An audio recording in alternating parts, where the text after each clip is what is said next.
Friends, welcome back to English so easy. ಇವತ್ತು ನಾವು second P U C English first test August 2026 40 marks question ಪೇಪರ್ಗೆ answer ನೋಡೋಣ. ನಿಮಗೆ ಕೊಟ್ಟಿರೋ time duration 1 hour 30 minutes and 22 ಕ್ವೆಶ್ಚನ್ಸ್ನ ಕೇಳ್ತಾರೆ.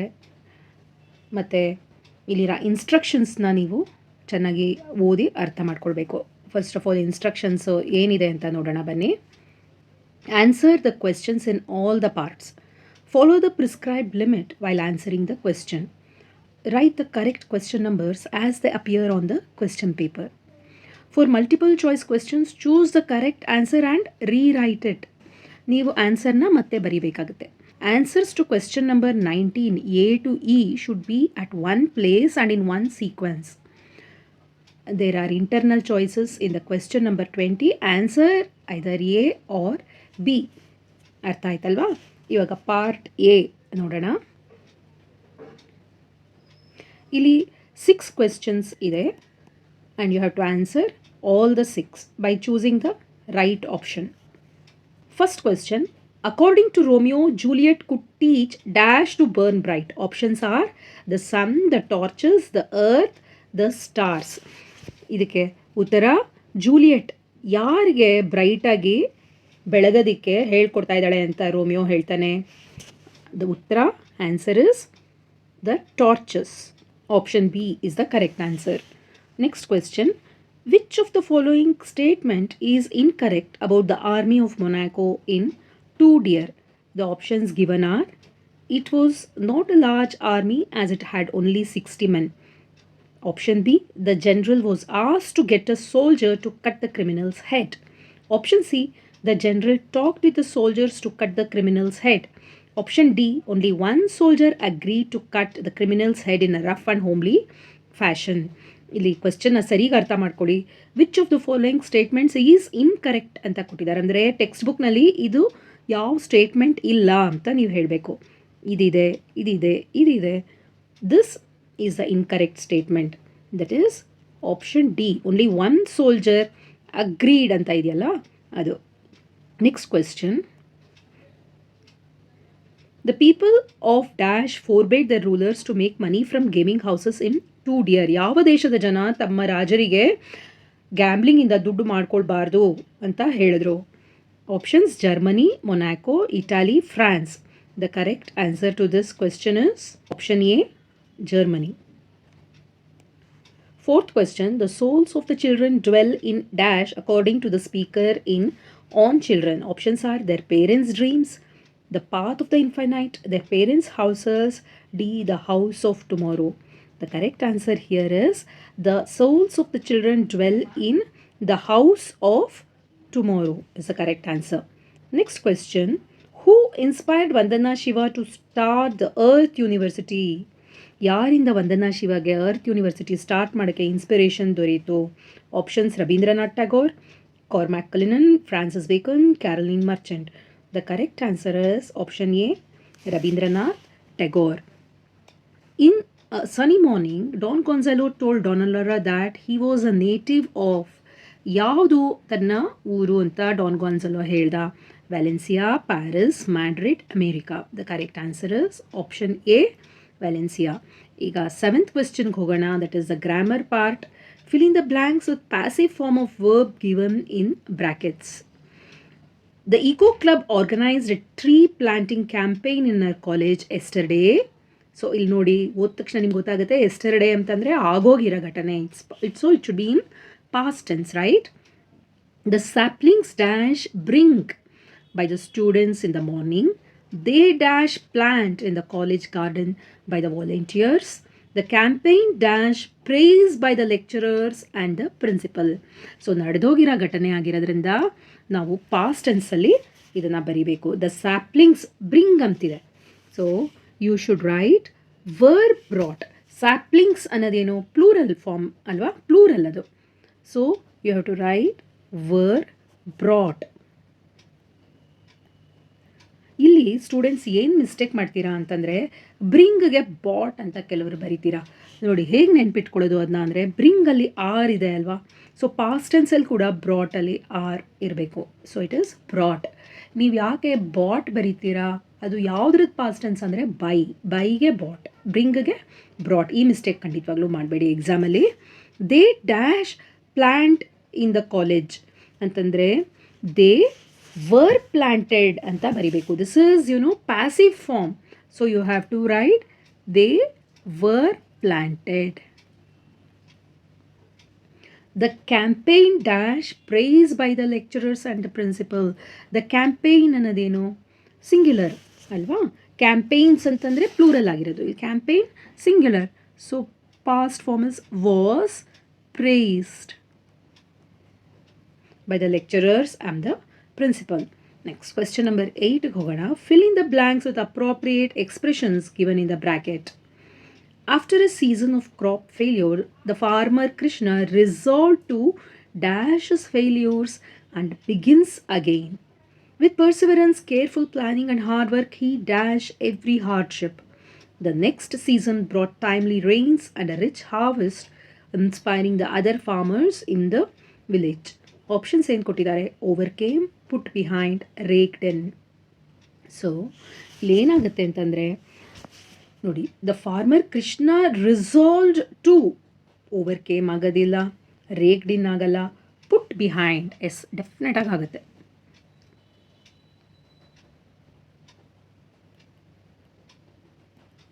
ಪುಟ್ ಬಿಹೈಂಡ್ ಅಂತಂದರೆ ಫೇಲ್ಯೂರ್ಗಳನ್ನ ಮರೆತು ಮುಂದೆ ಹೋಗೋದಕ್ಕೆ, to forget and move past is called to put behind. ಅರ್ಥ ಆಯ್ತಾ?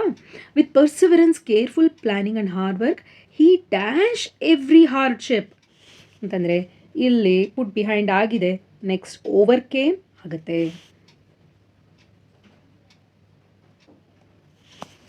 ಓವರ್ಕೇಮ್ ಅಂದರೆ ಹಾರ್ಡ್ಶಿಪ್ ಅಥವಾ ಕಷ್ಟಗಳನ್ನ ಎದುರಿಸಿ ಗೆಲ್ಲುವುದಕ್ಕೆ ಓವರ್ಕೇಮ್ ಅಂತ ಹೇಳ್ತೀವಿ.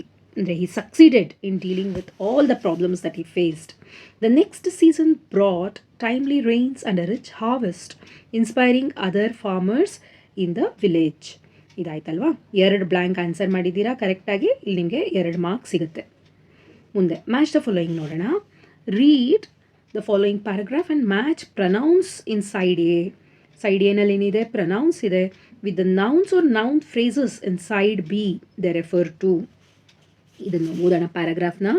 After serving in the armed forces for many years, Captain Arjun finally return to his village. He now lives with his parents. ಇಲ್ಲಿ ಹೀ ಅನ್ನೋದನ್ನು ಅಂಡರ್ಲೈನ್ ಮಾಡಿದಾರಲ್ವಾ, ಇಲ್ಲಿ ಹೀ ಇದೆ. ಸೊ ಹೀ ಅಂದರೆ ಯಾರ ಬಗ್ಗೆ ಮಾತಾಡ್ತಿದ್ದೀವಿ ನಾವಿಲ್ಲಿ? ಕ್ಯಾಪ್ಟನ್ ಅರ್ಜುನ್. ಸೊ ಇಲ್ಲಿ ಇದೆಯಾ ಅರ್ಜುನ್? ಎಸ್. A6 ಹೀ ಅನ್ನೋದು ಯಾರು ಇಲ್ಲಿ? ಅರ್ಜುನ್. ನೀವು ಹೀಗೆ ಲೈನ್ಸ್ ಬರಿಬೇಡಿ ದಯವಿಟ್ಟು ಎಕ್ಸಾಮಲ್ಲಿ. ನಾನು ತೋರಿಸ್ತೀನಿ ನಿಮಗೆ ಯಾವ ಥರ ಅಂತ. ಇಲ್ಲಿ ಎ ಅಂತ ಬರೆದು ಹೀ ಬರಬೇಕು. ಇಲ್ಲಿ ಏನಿದೆ? 6 ಅರ್ಜುನ್, ಹೀಗೆ ಬರಿಬೇಕು ನಾವು, ಆಯಿತಾ? ನೆಕ್ಸ್ಟ್ ಬಿ ಏನಿದೆ? ದೇರ್ ಅಲ್ವಾ? ದೇರ್ ಏನು ಅಂತ ನೋಡೋಣ ಇಲ್ಲಿ. He now lives with his parents who own about 2 acres of agricultural land. Under their guidance ಅಂತ ಇದೆ ಅಲ್ವಾ? ಅಂಡರ್ ದೇರ್ ಗೈಡೆನ್ಸ್ ಅಂತಂದರೆ ಇಲ್ಲಿ ಯಾರು? Under the parents guidance. ಇಲ್ಲಿ ಏನಿದೆ? ಇಲ್ಲಿ there is the parents. So here it is 3, the parents.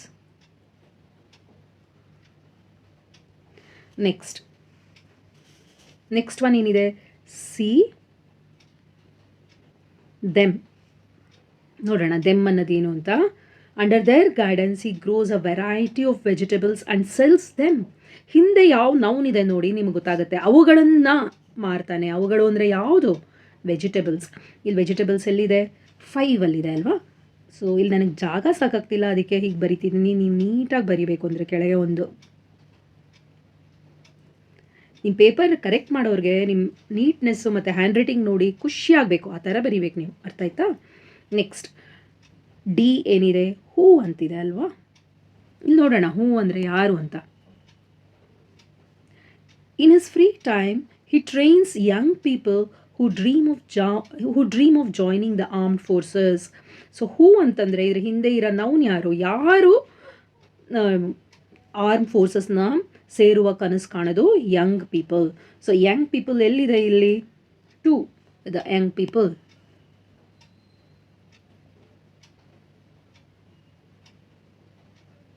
Next ಇಲ್ಲಿ ಈ ಏನಿದೆ his,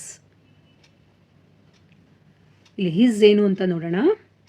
the villagers admire him for his selfless service and dedication to the nation. ಅವನ ಸೆಲ್ಫ್ಲೆಸ್ ಸರ್ವಿಸ್, ಅವನ ಅಂತಂದರೆ ಏನು ಇಲ್ಲಿ ಅರ್ಜುನನ. So you have to write number 1 is the answer here, Arjun's. ನಾನು ನಿಮಗೆ ತೋರಿಸ್ಕೊಟ್ಟಿದ್ದೀನಿ ಯಾವ ಥರ ಬರೀಬೇಕು ಎಕ್ಸಾಮಲ್ಲಿ ಅಂತ, ಇದನ್ನೇ ನೀವು ಫಾಲೋ ಮಾಡಬೇಕು. ಅರ್ಥ ಆಯ್ತಾ?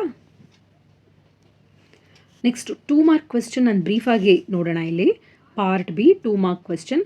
ಹೂ are compared to a snowy dove and crows respectively in Romeo and Juliet. Snowy dove, Juliet is compared to snowy dove, and the other women in the party, they are compared to the crows in Romeo and Juliet. Mention any 2 types of taxes on wine or poll tax or tobacco, ಯಾವುದಾದ್ರೂ 2 ಬರಿಬೋದು. bows and arrows refer to in on children. bows are referred to in ಯಾವುದು, parents are referred to bows and children the arrows. Name the popular courses offered in Vandana Shiva's Earth University. ಯಾವ್ದು A to Z of organic farming and agroecology, ಇನ್ನೊಂದು Gandhi and globalisation. ನನ್ನ ಹಿಂದಿನ video ನೋಡಿದ್ರೆ ನಾನು ಇದಿಷ್ಟನ್ನು discuss ಮಾಡಿದ್ದೀನಿ ಆ question paper 2 marks ಕ್ವೆಶ್ಚನ್ಸಲ್ಲಿ, ಅದನ್ನು ರೆಫರ್ ಮಾಡಿ. ಆಯಿತಾ? ಇದು 3 ಮಾರ್ಕ್ಸ್ ಕ್ವೆಶ್ಚನ್ ಇದೆ ಅಲ್ವಾ. What circumstances led women of Garhwal Himalaya to participate in the Chipko movement. ಅದನ್ನು ನಿಮಗೆ ಪ್ಲೇಲಿಸ್ಟಲ್ಲಿ ಅದಕ್ಕೆ ನಿಮಗೆ ಆನ್ಸರ್ ಸಿಗುತ್ತೆ. ಪ್ಲೇಲಿಸ್ಟಿಗೆ ಹೋಗಿ, ನನ್ನ ಚಾನಲ್ನಲ್ಲಿರೋ ಪ್ಲೇಲಿಸ್ಟಿಗೆ ಹೋಗಿ, ಅಲ್ಲಿ ನೀವು everything I need to know ಅಂತ ಟೈಟಲ್ ಇದೆ, ಅಲ್ಲಿ ಕ್ಲಿಕ್ ಮಾಡಿದ್ರೆ ನಿಮಗೆ ಇವಕ್ಕೆಲ್ಲ ಆನ್ಸರ್ ಸಿಗುತ್ತೆ. ನವಧಾನ್ಯ ಫಾರ್ಮ್ಗೂ ಕೂಡ ನಿಮ್ಗೆ ಅಲ್ಲೇ ಆನ್ಸರ್ ಸಿಗುತ್ತೆ. ಅಥವಾ ನನ್ನ ಹಿಂದಿನ ವಿಡಿಯೋ ಇದನ್ನು ರೆಫರ್ ಮಾಡಿದ್ರು ಕೂಡ unit test 1, 2 and 3 marks questions ಅಂತ ವಿಡಿಯೋ ಇದೆಯಲ್ಲ, ಅದನ್ನು ರೆಫರ್ ಮಾಡಿದರೆ ಇದಕ್ಕೆ ನಿಮ್ಗೆ ಆನ್ಸರ್ ಸಿಗುತ್ತೆ. Next, what led to the duel between gallant lover and merchant in a sunny morning. ಇದಕ್ಕೆ ನೀವು ಪ್ಲೇಲಿಸ್ಟಲ್ಲಿ ನೋಡಿ ಉತ್ತರ ಸಿಗುತ್ತೆ. ಆಯಿತಾ? What were the arguments put forth by the prisoner for not going out of the prison as in 2 Deer. This is also there in the previous video, please refer. Describe how Don Gonzalo glorifies his cousin's death in a sunny morning. This is available on the playlist. Please refer there. Okay. Next, we'll go to part D directly. Part D, that is 6th main 20th question. Rewrite as directed. Here you have A and B. There is an option between these two. You can answer either A or B. Okay. Let us see the first question. She is dash European who speaks fluent Kannada. Illi the answer is she is a European, because even though it begins with a vowel letter alphabet, the sound is of a consonant. ಈ ಪದ ಈ ಇಂದ ಪ್ರಾರಂಭವಾದರೂ sound ವ್ಯಂಜನದ ಧ್ವನಿ ಬರುತ್ತಲ್ವಾ, you ಧ್ವನಿ ಬರೋದ್ರಿಂದ ನಾವು ಅ European ಅಂತ ನಾವು ಬಳಸಬೇಕು. She dash complete the report before the principal arrived. Fill in the blank with appropriate form of the verb given in brackets. ಬ್ರ್ಯಾಕೆಟಲ್ಲಿ ಏನು ಕೊಟ್ಟಿದ್ದಾರೆ, ಕಂಪ್ಲೀಟ್ ಅಂತ ಕೊಟ್ಟಿದ್ದಾರೆ. ಓಕೆ, ಇಲ್ಲಿ ನಾವು ಏನಂತ ಬರೀಬೇಕು ಉತ್ತರ? She completed the report before the principal arrived ಅಂತ ಆಗುತ್ತಾ? ಅರೈವ್ಡ್ ಅನ್ನೋದು past tense. So she had completed, so past of past. So what you have to do is she had completed is the correct answer. ಪಾಸ್ಟ್ನಲ್ಲೇ 2 ಕೆಲಸ ನಡೆದಾಗ, ಆಯಿತಾ? Principal ಬರೋದು ಮತ್ತು report complete ಮಾಡೋದು 2 ಕೆಲಸ ನಡೆದಿದೆ ಅಲ್ವಾ ಪಾಸ್ಟಲ್ಲಿ. ಮೊದಲೇ ಮುಗ್ದ ಕೆಲಸಕ್ಕೆ ನಾವು ಪಾಸ್ಟ್ ಪರ್ಫೆಕ್ಟ್ ಯೂಸ್ ಮಾಡಬೇಕು. ಅಂತಂದರೆ ಪಾಸ್ಟ್ ಪರ್ಫೆಕ್ಟ್ಗೆ ಹ್ಯಾಡ್ ಪ್ಲಸ್ V3 ಯೂಸ್ ಮಾಡಬೇಕು. So had completed. ಸೊ ಈ ಥರ ಕ್ವೆಶ್ಚನ್ಸ್ ಬಂದರೆ ಅಲರ್ಟ್ ಆಗಿರಿ, ಆಯಿತಾ? 2 ಇನ್ಸಿಡೆಂಟ್ ಆದಾಗ ಪಾಸ್ಟಲ್ಲಿ ಫಸ್ಟ್ ಯಾವುದಾಗುತ್ತೋ ಅದನ್ನು ನೀವು ಪಾಸ್ಟ್ ಪರ್ಫೆಕ್ಟಲ್ಲಿ ನೀವು ಬರಿಬೇಕಾಗತ್ತೆ. ಈ ರೂಲ್ನ ನೆನ್ಪಿಟ್ಕೊಳ್ಳಿ. ಪಾಸ್ಟ್ ಪರ್ಫೆಕ್ಟ್ ಅಂತಂದರೆ ನೀವು ಈ ಹ್ಯಾಡ್ ಬಳಸಬೇಕಾಗತ್ತೆ. ನೆಕ್ಸ್ಟ್ ಒಂದು ನೋಡೋಣ. Despite several warnings are continued to pollute or the factory, the river. Rearrange the segments to form meaningful sentences. ಇದನ್ನು ನನ್ನ ಹಳೆಯ ವಿಡಿಯೋಸ್ನಲ್ಲಿ ಡಿಸ್ಕಸ್ ಮಾಡಿದ್ದೀನಿ. Ground level to next level ಅಂತ ಇದೆ ಪ್ಲೇಲಿಸ್ಟಲ್ಲಿ, ಅಲ್ಲಿ ಹೋಗಿ ನೀವು ಫಸ್ಟ್ ವಿಡಿಯೋ ನೋಡಿದ್ರೆ ನಿಮ್ಗೆ ಗೊತ್ತಾಗುತ್ತೆ ಯಾವ ಆರ್ಡರಲ್ಲಿ ಇರಬೇಕು ಅದು ಅಂತ, ಸಬ್ಜೆಕ್ಟ್ ವರ್ಬ್ ಆಬ್ಜೆಕ್ಟ್. ಸೊ ಇಲ್ಲಿ ಏನಾಗುತ್ತೆ ಉತ್ತರ ಅಂತಂದರೆ ಯಾವ ಥರ ನಾವು ಅರೇಂಜ್ ಮಾಡಬೇಕು ಅಂತಂದರೆ, ಡಿಸ್ಪೈಟ್ ಸೆವ್ರಲ್ ವಾರ್ನಿಂಗ್ಸ್, ಇದು ಫಸ್ಟ್ ಒನ್ ಆಗುತ್ತೆ. ದ ಫ್ಯಾಕ್ಟ್ರಿ ಎರಡನೇದು. Continue to pollute the river. ಈ ಆರ್ಡರಲ್ಲಿ ಬರೀಬೇಕು. ಎಕ್ಸಾಮಲ್ಲಿ ದಯವಿಟ್ಟು ಹೀಗೆ ನಂಬರ್ಸ್ ಬರಿಬೇಡಿ. ನೀವು ಕರೆಕ್ಟಾಗಿ ನಂಬರ್ಸ್ ಹಾಕಿದ್ರೂ ನಿಮಗೆ ಮಾರ್ಕ್ಸ್ ಸಿಗೋದಿಲ್ಲ. ನೀವು ಅದನ್ನು ರೀರೈಟ್ ಮಾಡಿ ಬರಿಬೇಕು. ಅರ್ಥ ಆಯ್ತಾ? Next one, neither the captain nor the players dash was or were willing to accept their responsibility for the team's defeat. Fill in the blank with the verb that agrees with the subject. This is subject verb agreement. So here answer is neither the captain nor the players were is the correct answer. Neither nor ನಾವು use ಮಾಡಿದಾಗ nor ಆದಮೇಲೆ ಯಾವ subject ಬರುತ್ತೋ ಅದು plural ಆಗಿದ್ದರೆ, ಅಂದರೆ ಇಲ್ಲಿ ಏನಾಗಿದೆ ಪ್ಲೇಯರ್ಸ್ ಅನ್ನೋದು ಪ್ಲೂರಲ್ ಅಲ್ಲ, ಅದಕ್ಕೆ ವರ್ಬ್ ಕೂಡ ಪ್ಲೂರಲ್ ಆಗಿರಬೇಕು. ಪ್ಲೂರಲ್ ಅಂದರೆ ಇಲ್ಲಿ var is the plural verb ಅಲ್ವಾ, ಅದಕ್ಕೆ ವರ್ ಅಂತ ಬರಿಬೇಕು. Next question, this is B. Rewrite as directed. Answer any 3. The train arrived dash the station exactly at 10:25 p.m. last night. Fill in the blank with appropriate preposition. The train arrived, ಇದನ್ನು ಹಿಂದಿನ ವಿಡಿಯೋಸಲ್ಲೂ ಮಾಡಿದ್ದೀವಿ, at. ಆಯಿತಾ? ಒಂದು specific place ಅಥವಾ point ಸೂಚಿಸಲು at ಬಳಸ್ತೀವಿ. ಅಂದರೆ ಒಂದು ನಿರ್ದಿಷ್ಟವಾದ ಸ್ಥಳನ ಸೂಚಿಸಲು ನಾವು ಆ್ಯಟ್ ಬಳಸ್ತೀವಿ. Next question, every morning the watchman dash open the gate at 6 sharp. Fill in the blank with appropriate form of the verb given in the bracket. Open ಅಂತಿದೆ, ಇಲ್ಲಿ ನೋಡಿ ಎವ್ರಿ ಮಾರ್ನಿಂಗ್ ಅಂತ ಇದೆ.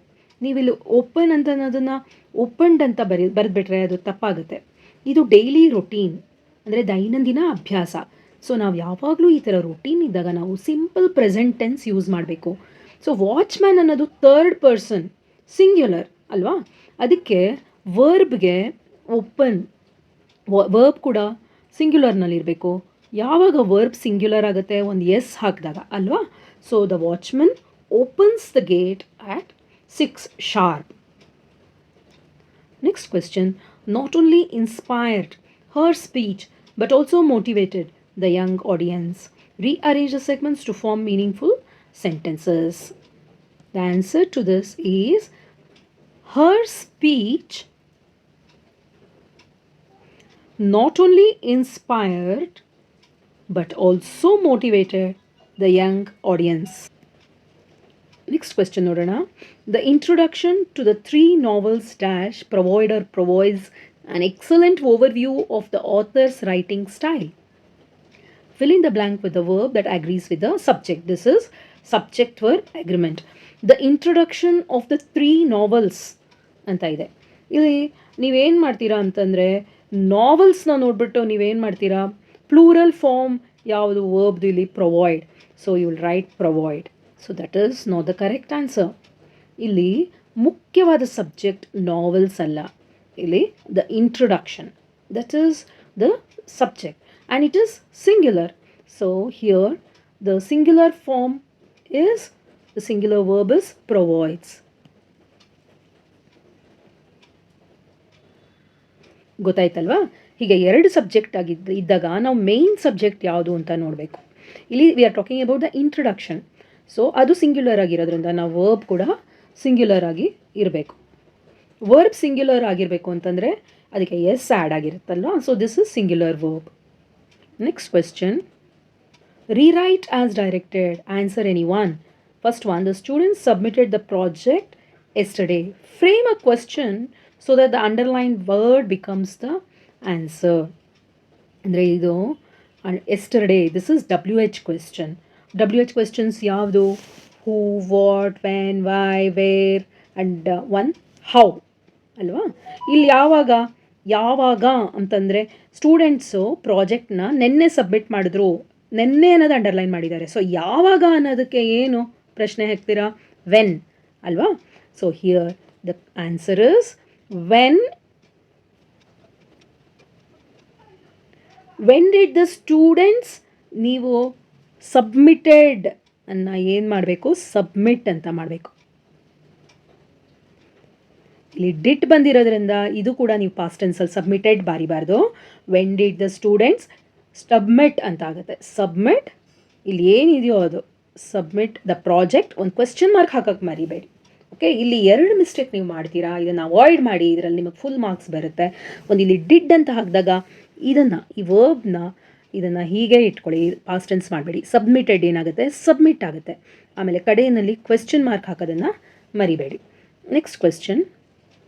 The principal appreciated Rahul for his honesty dash add a suitable question tag.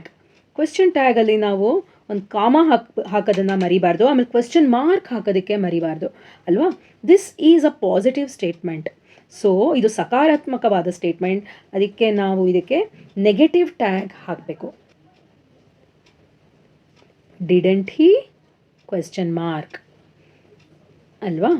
So sentence positive past ಟೆನ್ಸ್ನಲ್ಲಿ ಇದೆ appreciated ಅಂತ. So negative past tag ಹಾಕಬೇಕು ನಾವು. Didn't ಹೀನ ಯೂಸ್ ಮಾಡಬೇಕು. Next question. Reshma visits her grandparents twice a month. Frame a question that begins with the right form of do. ಇಲ್ಲೇನಾಗುತ್ತೆ? ಇದು yes or no form of question. So ಇಲ್ಲಿ ಉತ್ತರ ಏನಾಗುತ್ತೆ ಅಂತಂದರೆ, ರೇಷ್ಮಾ ಅನ್ನೋದು ಸಿಂಗ್ಯುಲರ್ ಆಗಿರೋದ್ರಿಂದ ನಾವು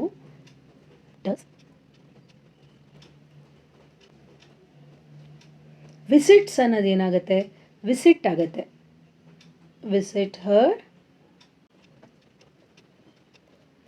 twice a month question mark. ಈ ಕ್ವೆಶ್ಚನ್ ಮಾರ್ಕ್ ತುಂಬ ಇಂಪಾರ್ಟೆಂಟ್.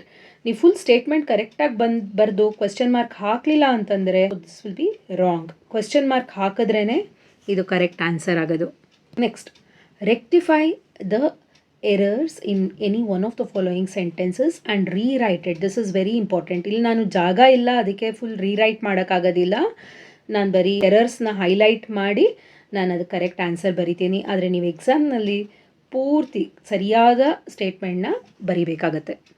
ಇಲ್ಲಿ ನೋಡೋಣ ಏನು ಎರರ್ಸ್ ಇದೆ ಅಂತ. First one of my friends are preparing for civil services examination ಅಂತಿದೆ. ಒನ್ ಆಫ್ ಮೈ ಫ್ರೆಂಡ್ಸ್ ಅಂತಂದರೆ ಫ್ರೆಂಡ್ಸ್ ಏನಿಲ್ಲಿ ಪ್ಲೂರಲ್ ಇದೆ ಅಲ್ವಾ? ಒನ್ ಆಫ್ ಮೈ ಫ್ರೆಂಡ್ಸ್ ಅಂದರೆ ತುಂಬ ಜನ ಫ್ರೆಂಡ್ಸಲ್ಲಿ ಒಬ್ಬರು ಅನ್ನೋದು ಸಿಂಗ್ಯುಲರ್. ಸೊ ಇಲ್ಲಿ ಅದಕ್ಕೆ ವರ್ಬ್ ಏನು ಕೊಟ್ಟಿದ್ದಾರೆ? ಪ್ಲೂರಲ್ ಫಾರ್ಮಲ್ಲಿದೆ, ಆರ್ ಅಂತ. ಅದನ್ನು ನಾವು ಸಿಂಗ್ಯುಲರ್ ಮಾಡಬೇಕು. One of my friends is preparing for civil services ಅಂತ ಆಗುತ್ತೆ. Next one, she is interested on mathematics and physics ಅಂತಿದೆ. This is she is interested in. Interested ಜೊತೆ ಪ್ರಿಪೋಸಿಷನ್ ಇನ್ ಬರಬೇಕು. Next one, everybody in the class are excited about the trip ಅಂತ ಇದೆ.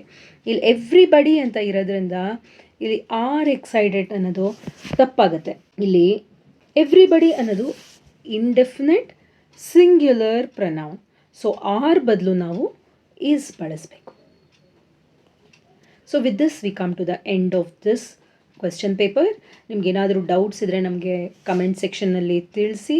ಈ video ಇಷ್ಟ ಆಗಿದ್ದರೆ ಒಂದು ಲೈಕ್ ಕೊಡಿ. ಮತ್ತು ನಿಮಗೆ ಮುಂದಿನ ಇಂಪಾರ್ಟೆಂಟ್ ವಿಡಿಯೋಸ್ ಎಲ್ಲ ನಿಮಗೆ ಸಿಗಬೇಕು, ನಿಮಗೆ ತಲುಪಬೇಕು ಅಂದರೆ ಈ ಚಾನಲ್ನ ಈಗಲೇ ಸಬ್ಸ್ಕ್ರೈಬ್ ಮಾಡಿ ಹಾಗೂ ನಿಮ್ಮ ಫ್ರೆಂಡ್ಸ್ ಜೊತೆ ಶೇರ್ ಮಾಡಿ. So all the best for your exams. Keep learning, keep growing. Once again, all the best.